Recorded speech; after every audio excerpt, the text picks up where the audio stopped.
And welcome to this tarot session. तो चलिए, इस साल का आखिरी हफ्ता है और देखते हैं इस आखिरी हफ्ते में हमारे फाइनेंशियल सिचुएशंस, मेरे व्यूअर्स की फाइनेंशियल सिचुएशंस कैसे रहने वाली है।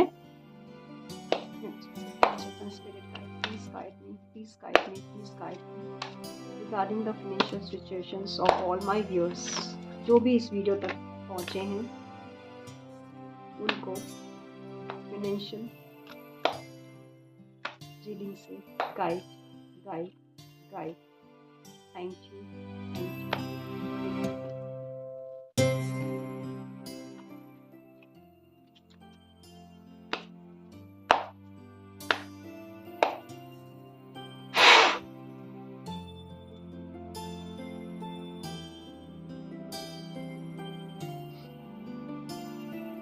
चलिए देखते हैं। Compromise,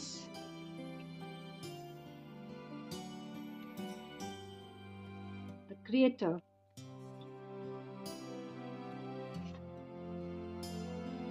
harmony।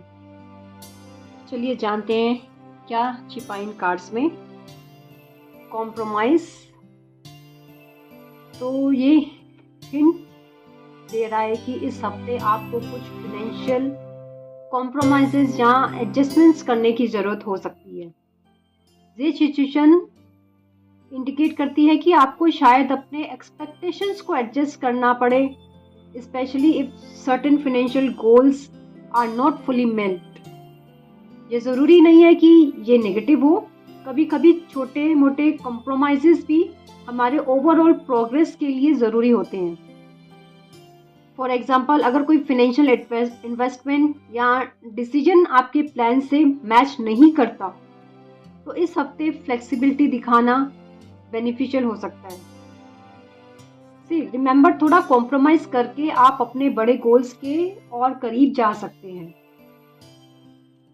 Creator card indicate कर रहा है कि strong personal power in your financial matters. ये कार्ड दिखाता है कि आपके अंदर अपनी फाइनेंशियल सिचुएशन को इम्प्रूव करने की एनर्जी और स्किल सब कुछ है।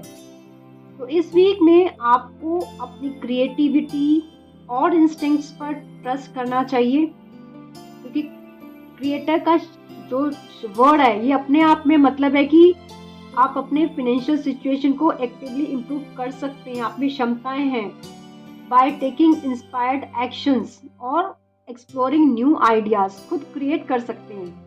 अगर आपको कुछ नए प्रोजेक्ट्स या इन्वेस्टमेंट का आइडिया मिलता है तो उस पर काम करें। अभी आप अपने डिसीजंस में कॉन्फिडेंट और एम्पावर्ड फील करेंगे और ये एनर्जी आपके फाइनेंसेस को पॉजिटिवली इम्पैक्ट कर सकती है। हार्मनी का कार्ड पीस एंड बैलेंस के लिए specially related to your inner and out of financial verse. तो ये कार्ड आपको ये मैसेज दे रहा है कि इस हफ्ते आपको अपने फाइनेंसेस के साथ एक पीसफुल और बैलेंस अप्रोच रखनी होगी। मतलब कि आपके दिल और दिमाग के बीच एक अच्छा समझ बन सकती है जो फाइनेंशियल क्लैरिटी और सेटिस्फेक्शन दे सकती है। अभी आप फाइनेंशियल मैटर्स में इमोशनली सेटल्ड फील करेंगे और अपने डिसीजंस पर ट्रस्ट करेंगे। ये इनर हार्मनी आपके लिए लॉन्ग टर्म स्टेबिलिटी भी लेकर आ सकती है। सो ओवरऑल यदि हम देखें 4th वीक ऑफ दिसंबर, इस साल के आखिरी हफ्ता जो है वो एनकरेज कर रहा है mix of compromise, creative power and inner harmony in your financial journey. So compromise करके आप अपने फाइनेंशियल गोल्स के लिए छोटे छोटे एडजस्टमेंट कर सकते हैं जो लॉन्ग टर्म में हेल्पफुल होंगे। क्रिएटर आपको अपने अंदर के फाइनेंशियल स्किल्स और इंस्टिंक्ट्स पर भरोसा करने का सिग्नल दे रहा है जो आपके फाइनेंसेस को स्ट्रेंथन कर सकते हैं। और harmony is to maintain a peaceful balance between your financial decisions and emotional wellbeing.